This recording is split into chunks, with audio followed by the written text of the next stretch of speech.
Olá, povo de Deus, sábado, 17 de dezembro de 2022, terceira semana do Advento.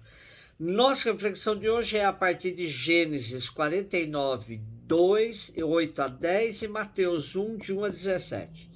Naqueles dias, Jacó chamou seus filhos e disse: Juntai-vos e ouvi, filhos de Jacó, ouvi, Israel, vosso pai. Judá, teus irmãos te louvarão. Pesará tua mão sobre a nuca de teus inimigos? Se prostrarão de ti os filhos de teu pai. Judá, filhote de leão, subiste, meu filho, da pilhagem.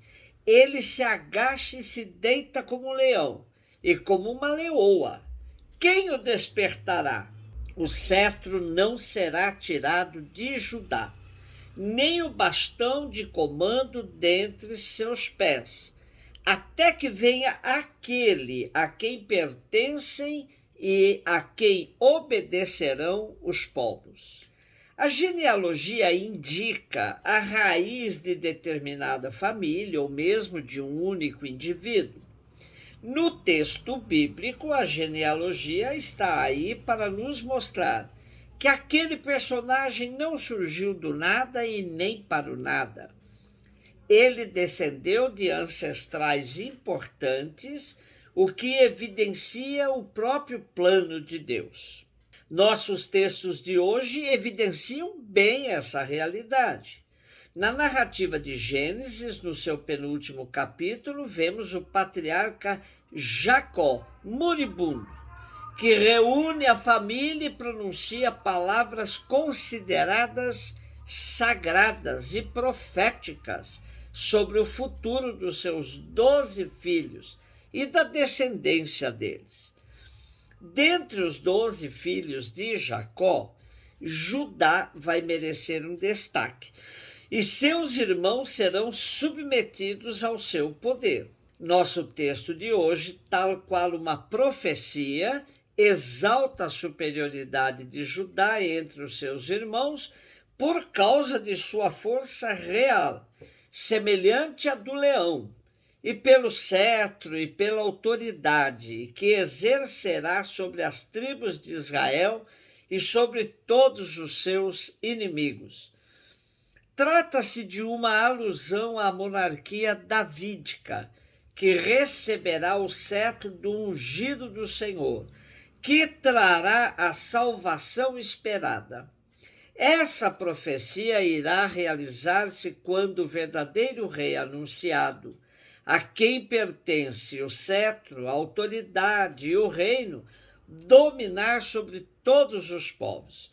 Este rei ideal e definitivo aparecerá no Messias, de que fala o Apocalipse. Venceu o leão da tribo de Judá. Só ele possui o cetro de Deus, cujo reino não é um domínio, um poder, mas serviço e amor em favor de todos os povos que lhe deverão obediência filial. Mateus 1, de 1 a 17, livro da origem de Jesus Cristo, filho de Davi, filho de Abraão. Abraão gerou Isaque, Isaque gerou Jacó, Jacó gerou Judá e seus irmãos. Judá gerou Farés e Zara, cuja mãe era Tamar. Farés gerou Esrom, Esrom gerou Arã, Arã gerou Aminadab, Aminadab gerou Naasson. Naasson gerou Salmão, Salmão gerou Boaz, cuja mãe era Raabe. Boaz gerou Obed, cuja mãe era Rute. Obed gerou Jessé, Jessé gerou o rei Davi, Davi gerou Salomão, daquela que tinha sido a mulher de Urias. Salomão gerou Roboão, Roboão gerou Abias, Abias gerou Asa, Asa gerou Josafá, Josafá gerou Jorão. Jorão gerou Osias, Osias gerou Joatão, Joatão gerou Acás, Acás gerou Ezequias, Ezequias gerou Manassés, Manassés gerou Amon, Amon gerou Josias, Josias gerou Jeconias e seus irmãos, no tempo do exílio da Babilônia.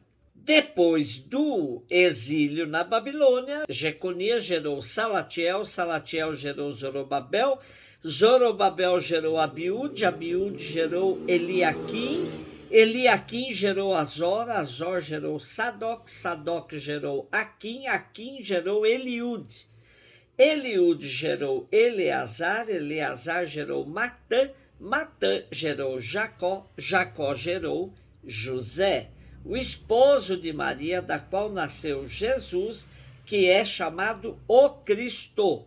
Assim, as gerações desde Abraão até Davi são 14, de Davi até o exílio na Babilônia, 14, e do exílio na Babilônia até Cristo, 14. A genealogia de Jesus, conforme descrita nos evangelhos de Mateus e de Lucas, tem o intento de dar legitimidade à sua pessoa e aos seus ensinamentos, proclamando que Jesus era aquele esperado e anunciado no Primeiro Testamento e revelando o plano de Deus sobre seu filho. Mateus abre o seu evangelho com a narração das origens humanas de Jesus. A genealogia de Jesus Cristo, que começa em Adão e termina em José, esposo de Maria, da qual nasceu Jesus, que se chama Cristo, e tem a diferença na narrativa de Mateus, que vai começar com Abraão, que é diferente da genealogia de Lucas, que começa com Adão. O evangelista divide a história da salvação, que tem o seu ponto culminante em Jesus, Messias, em 3 grandes períodos: Abraão, Davi e o exílio. Apesar da monotonia e do caráter artificial da sucessão dos nomes, o texto tem valor importante, teologicamente falando, pois nos oferece a genealogia humana daquele que será o protagonista do Evangelho. Confirmam-se as promessas dos profetas, segundo as quais Jesus é descendente de Abraão e de Davi, e, portanto, possui as bênçãos e a glória dos antepassados. Lendo a genealogia de Jesus, percebemos que o projeto de Deus tem uma longa história e é nessa história que se insere a encarnação de Jesus Cristo. Como bem sintetizam nossos irmãos exegetas portugueses, Cristo, Verbo eterno de Deus, assumiu a carne humana da estirpe de Davi, fez-se intimamente próximo de nós. Pela sua humanidade, ergueu a sua tenda no meio de nós, tornou-se nosso companheiro da caminhada terrena, peregrino conosco rumo à pátria celeste, em tudo igual a nós, com as nossas fragilidades, os nossos sofrimentos, exceto o pecado. Mas carregou sobre si os nossos pecados e ofereceu-se em sacrifício por eles. Assim alcançou a vitória. Venceu o leão da tribo de Judá, o rebento da dinastia de Davi. Mas este vencedor é um cordeiro imolado, não um leão que devora a presa. E, todavia, é verdadeiramente o leão de Judá o vencedor. Mas a sua vitória foi obtida com o sacrifício de si mesmo e continua a realizar-se. Cristo continua a atrair muitos a si. Gostaria ainda de destacar que na genealogia fica claro que José, o pai adotivo, é o verdadeiro descendente de Davi, garantindo o cumprimento das profecias acerca de Jesus como Messias da linha davídica.